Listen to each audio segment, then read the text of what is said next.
Assalamualaikum warahmatullahi wabarakatuh. Saya Rafina Sasabira dari kelas 11 MIPA 1, nomor absen 24.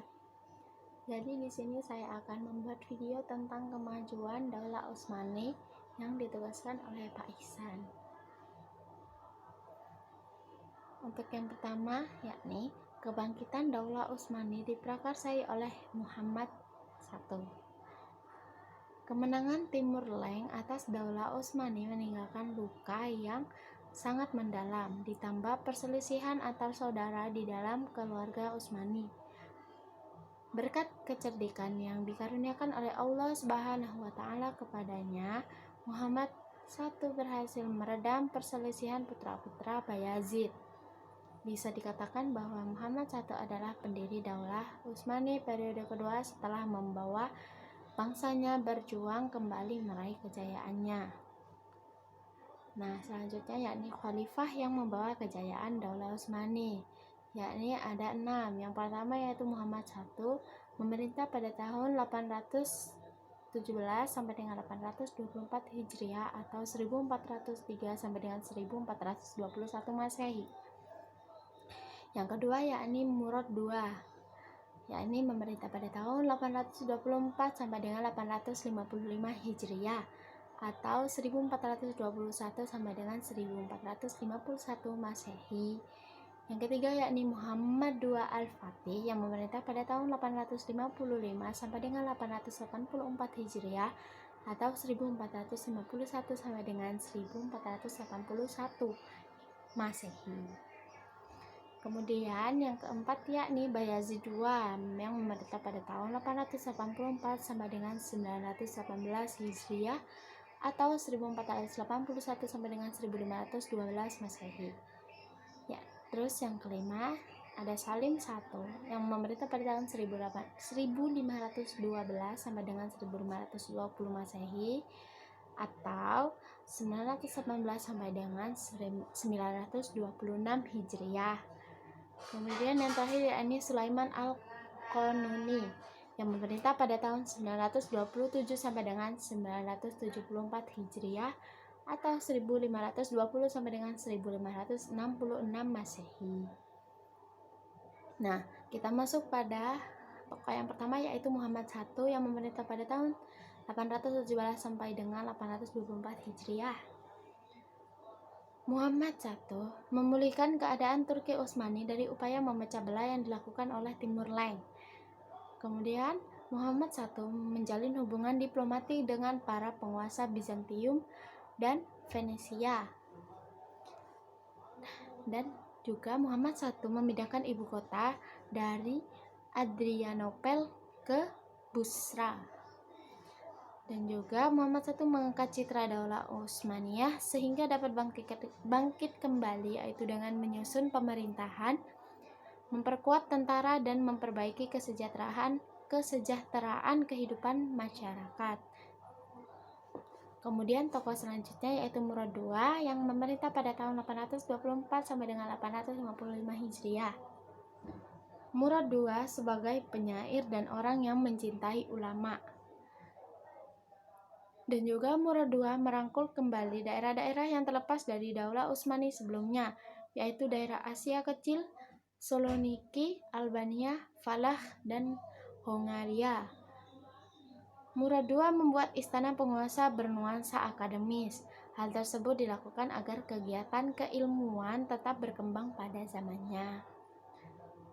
Kemudian tokoh yang selanjutnya yaitu Muhammad II Al-Fatih yang memerintah pada tahun 855 sampai dengan 884 Hijriah. Muhammad II Al-Fatih sudah dididik oleh ulama-ulama Rabbani. Di antara gurunya adalah Muhammad bin Hamzah Al-Dimashqi Al-Rumi. Beliau lebih populer dengan sebutan Syekh Syamsuddin. Di antara gurunya lagi adalah Syekh Ahmad bin Ismail Al-Qurani. Muhammad Al-Fatih menguasai Konstantinopel dan jatuh ke pangkuan umat muslim pada 20 Jumadil Ula 857 Hijriah atau 29 Mei 1453 Masehi. Konstantinopel dijadikan sebagai ibu kota kerajaan Turki Utsmani dan namanya diganti menjadi Istanbul pada masa Muhammad Al-Fatih. Kemudian yang selanjutnya ada Bayazid II yang memerintah pada tahun 884 sampai dengan 918 Hijriah. Bayazid II pemimpin yang mencintai penduduk dua kota suci Mekah dan Madinah. Perhatian terhadap pembangunan dan sarana umum tak kaya zawiyah, yakni tempat berkhalwat para sufi. Kesejahteraan para guru atau pengajar juga sangat diperhatikan oleh Bayazid II. Kemudian tokoh yang selanjutnya ada Salim I yang memerintah pada tahun 918 sampai dengan 926 Hijriah. Salim I banyak kebijakan yang dilakukan dalam bidang kemiliteran. Jadi pada masa Salim I lebih banyak kebijakan pada bidang kemiliteran. Dan Salim II merupakan seorang pujangga yang menulis puisi dalam bahasa Turki dan Persia menggunakan nama Mahlas Selimi. Dan juga Salim I yakni penguasa Utsmani yang paling berhasil dan dihormati, giat dan pekerja keras. Jadi pada masa Daulah Utsmaniyah, Salim I merupakan penguasa yang paling berhasil dan paling dihormati karena orangnya yang giat dan juga pekerja keras. Kemudian ada juga Sulaiman Al-Qanuni yang memerintah pada tahun 927 sampai dengan 974 Hijriah. Sulaiman Al-Qanuni melakukan upaya penyempurnaan undang-undang Turki Utsmani. Sulaiman Al-Qanuni merupakan pemimpin militer yang besar. Sulaiman Al-Qanuni merupakan legislator ulung, berdiri di depan mata rakyatnya sebagai penguasa berjiwa besar dan eksponen keadilan dengan murah hati. Sulaiman I diberi gelar Al-Qanuni atau The Magnificent, yakni pembuat undang-undang, dengan kitabnya Multaqa Al-Abrar atau Multaqul Abhur, yakni artinya yaitu muara segala samudra. Pembangunan Masjid Sulaiman 81 Masjid Jami, 52 masjid kecil, 55 madrasah, 7 asrama pelajar, 5 buah takiyah.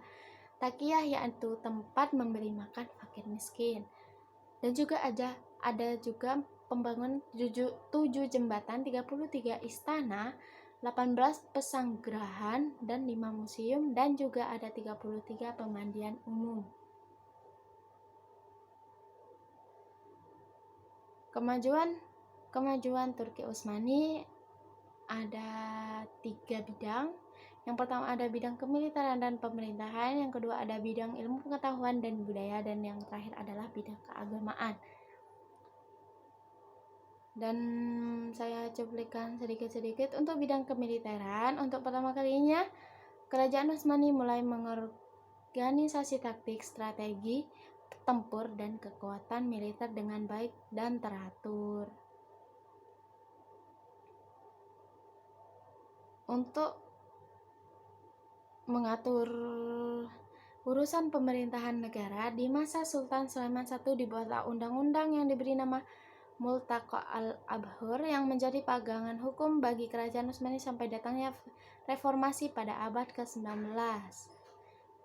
Karena jasanya ini di ujung namanya ditambah gelar Al-Qanuni. Ingat pada penjelasan sebelumnya saya sudah menjelaskan. Dan juga ada bidang yang kedua yaitu bidang ilmu pengetahuan dan budaya. Mungkin bisa di searching sendiri karena waktunya nanti terlalu panjang. Dan juga ada bidang keagamaan.